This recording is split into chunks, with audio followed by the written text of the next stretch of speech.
بسم اللہ الرحمن الرحیم. ایک نئے پروگرام کے ساتھ آپ کی خدمت میں حاضر ہے. گیلانی صاحب، ایک طرف تو پی ٹی آئی پہ بین ہے، لگنے کی تیاریاں شروع ہو گئی ہیں نا. آج جو انفارمیشن منسٹر نے انہوں نے اناؤنس کی ہے. دوسری طرف میں آپ کی طرف بین کی خبر ڈسکس کرنے کے ساتھ ساتھ ایک اور امپورٹنٹ اور دل ہلا دینے والی کوئی سٹوری آپ شیئر کرنا چاہتے ہیں. اس کی ڈیٹیلز بتائیں اور بتائیں کیا ہو رہا ہے اسلام آباد میں. چلیں، بہت شکریہ جناب. بین پہ بھی بات کریں گے، اس کے اندر بھی کچھ خبریں ہیں وہ بھی آپ سے شیئر کرتے ہیں. لیکن آپ کو پتہ ہے کہ فیض آباد کا پل آباد ہو چکا ہے. جی، دوبارہ سے آباد ہو چکے 2-3 دن سے آباد ہے. جی. اور فیض آباد میں بابا جی کے جو فرزند ہیں ارجمند سعد رضوی تحریک لبیک پاکستان کے، تو وہ بیٹھے ہوئے ہیں وہاں پہ، اور فلسطین کے حوالے سے ان کے مطالبات ہیں. ٹھیک ہے. اور ان کے 3 بڑے مطالبات ہیں جو میں پہلے گوش گزار کرتا ہوں. ایک تو ان کا ہے کہ حکومت فارملی اناؤنس کرے تمام اسرائیلی پروڈکٹس اور اس سے ریلیٹڈ پروڈکٹس پہ پابندی لگے. ٹھیک ہے.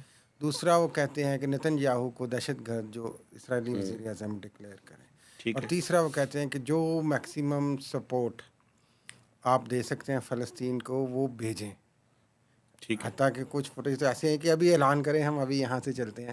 لیکن ناظرین، میں آپ کو جو بریکنگ نیوز دے رہا ہوں اور جو میں حالات و واقعات دیکھ رہا ہوں اسلام آباد اور گرد و نواح کے، یہ مجھے بہت قریب نظر آ رہا ہے کہ عاشوراء کے بعد 10ویں محرم کے بعد ٹی ایل پی والے یہ اعلان کر سکتے ہیں کہ وہ ڈی چوک آ رہے ہیں. اچھا، اور یعنی یہ اب دھرنا، ہاں جی، آگے موو کرنا شروع یہ کریں گے. دھرنا فیض آباد سے ڈی چوک آنے کی طرف کے کافی امکانات ہیں. اور اس سلسلے میں آپ جو لوگ دیکھ رہے ہیں اور جو اسلام آباد اور پنڈی کے رہائشی ہیں، انہیں کچھ تیاریاں بھی نظر آنی شروع ہو جائیں گی. اور آپ دیکھیے گا اگر یہ مطالبات ان کے وہاں پہ نہیں مانے جاتے، کوئی وہاں پہ نہیں بیٹھتا ان کے ساتھ، تو وہ ڈی چوک کی طرف آنے کا اعلان کر سکتے ہیں. یہ تو میں ایک بریکنگ نیوز آپ کو دے رہا تھا. اس کے ساتھ اب آتے ہیں پابندی پہ. جی سر. لیکن تحریک انصاف پہ پابندی تو بڑی دیر کی ایک خواہش ہے. جو موجودہ رولنگ سب سے بڑی جماعت ہے پاکستان مسلم لیگ نواز، کیوں؟ دہشت گرد جماعت ہے جی. 9 مئی کا ان پہ الزام ہے جی. اور وہ جو سیاسی ایک فائدہ ہم اٹھانا چاہتے ہیں 9 مئی کی صورتحال سے، آپ پہلے اس میں خبر وہ، شیئر کریں، پھر اس ہاں، کے بعد میں بھی آپ اس کے میں ایک ساتھ. فرسٹریشن چونکہ نظر آ رہی ہے. ایک تو آپ کو بتا رہا ہوں کہ حکومت پہ بہت زیادہ دباؤ ہے، خاص طور پہ وزیر اعظم شہباز شریف. یہ دباؤ ہم نے اپنی خبروں میں پہلے بھی مہتاب صاحب بتایا ہے کہ ان کے اشارے، ان کے ایکسپریشن سے، ان کی گفتگو کے انداز سے نظر آ رہا ہے کہ وہ دباؤ کے اندر ہے.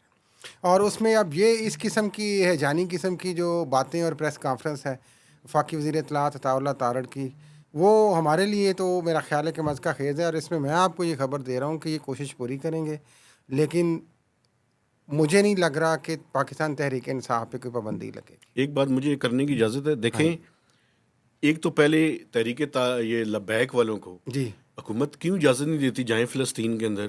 تو ان کو تو اجازت دینی چاہیے. نہیں، یہ میں بھی جماعت ان کے اسلامی ساتھ کو بھی دینی چاہیے، سب کو دیتے ہیں بھائی آپ. وہ سب کو اجازت دیں. جو فلسطین جانا چاہتا ہے اس کو بھجوائیں. ہاں جی، پہلی تو بات یہ ہے. دوسری بات یہ ہے کہ یہ جو آپ نے بات کی فیضا، پی ٹی آئی پہ بین کی، پی ٹی آئی پہ بین جو ہے نا، اس ملک کی ایک ہسٹری رہی ہے. آپ کو پتہ ہے پاکستان بننے کے بعد سب سے پہلے ایک کمیونسٹ پارٹی تھی، اس کے اوپر بین جو ہے وہ کیا گیا تھا. جی، پھر نیب کو بین کیا گیا تھا، نیشنل عوامی پارٹی جو ANP بعد میں جو ہے وہ ہوئی. اور اس کے بعد عوامی نیشنل پارٹی ہی تھی، اور ایک جے سندھ کی پارٹی تھی، جی آپ شاید کہنا چاہ رہے ہیں، ان کو جی بین کیا تھا. اور جو مجیب الرحمان، شیخ مجیب جی الرحمان کی شیخ مجیب پارٹی، الرحمان صاحب کی پارٹی، اور پھر پیپلز پارٹی کو بھی ضیاء الحق کے دور میں. اب بین نہیں کیا گیا تھا، لیکن کوششیں ضرور کافی ہوئی تھی. ریسٹرکشن تھی. لیکن یہ جو لیکن آپ نے 2-3 میں جماعتیں، ایک منٹ مجھے اگر اجازت دیں، مجھے بات مکمل کرنے دیں. اس کے علاوہ جو سیکٹیرین آؤٹ فٹس ہیں، جس میں انجمن سپاہی صحابہ تھی اور تحریک جعفریہ تھی، جی، ان کو بھی بین کیا گیا تھا. یہ تو مذہبی جماعتوں کے سنیں زمرے نا. میں آ جاتی ہیں نا. اور اس کے علاوہ کچھ اور تنظیموں کو بھی کیا ٹھیک گیا ہے، تھا، لیکن وہ نام بدل کے پھر آ جاتی ہیں. اچھا، اسے کیا، تو اس کا ایک تاریخی پس منظر یہ ہے کہ یہ انتہائی ان افیکٹو قسم کا کام ہے. یہ جمہوریت کا نام لینے والے لوگوں کو اس طرح کے کسی کام میں ملوث نہیں ہونا چاہیے. کہیں ایسا نہ ہو کہ آپ ایک پولیٹیکل پارٹی کو بین کر رہے ہیں، کہیں جمہوریت ہی بین نہ ہو جائے. مجھے خطرہ ہے اس بات کا. جمہوریت پہلے کون سی ان بین ہے بائی دا وے. لیکن میں آپ سے عرض کروں، آپ ایک اس معاملے کو دوسری طرف لے جا کریں. مذہبی جماعتیں، یہ سیکٹیرین چونکہ ایک ڈائمنشن آ گئی تھی، بہت زیادہ شدت پسندی آئی تھی، ایک دور تھا 80 اور 90 کی دہائی میں، 90s تو میں اس وقت یہ معاملات ہوئے تھے. پاکستان تحریک انصاف ایک سیاسی جماعت ہے. میں وہی تو کہہ رہا ہوں اس کا کمپیریزن دیکھیں آپ، جو آپ نے ان کمیونسٹ پارٹی کی بات کی، اے این پی کی بات کی، اور آپ نے بات کی جے سندھ ایک پارٹی، اس پہ بھی ہمارے دوست لحاظ علی نے لکھا ہے، یہ انہوں نے پابندی لگائی.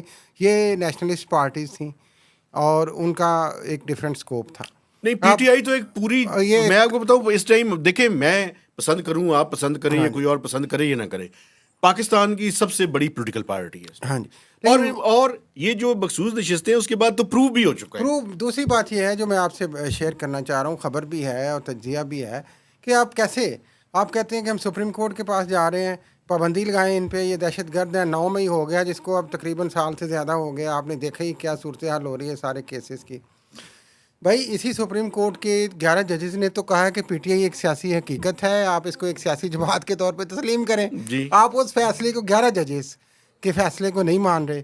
یہ 13 رکنی بینچ کا فیصلہ تھا. 17 ججز ہیں اس وقت سپریم کورٹ میں، 3-4 اور ججز اکٹھے بھی بیٹھ جائیں گے تو یہ 11 کی بجائے 14 ہو جانے. میں آپ کو بتاؤں ٹھیک ہے جو موجودہ صورتحال ہے اس میں، اس کی وجہ بھی میں آپ کو بتا دیتا ہوں جی کہ جو جسٹس مسرت ہلالی ہیں جو پشاور ہائی کورٹ سے آئی تھیں، ان کی جو ایکسپریشن تھے اور ان کے جو ریمارکس تھے جو پی ٹی آئی پہ جو کچھ ہو رہا تھا پولیٹیکل انجینئرنگ کے حوالے سے، وہ بڑے کلیئر تھے.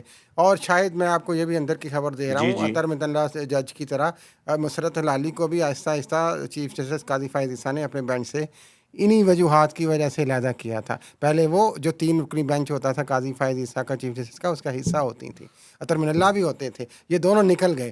یہ اس میں اس لیے کہہ رہا ہوں کہ مسرت ہلالی اس بینچ میں ابھی نہیں تھی.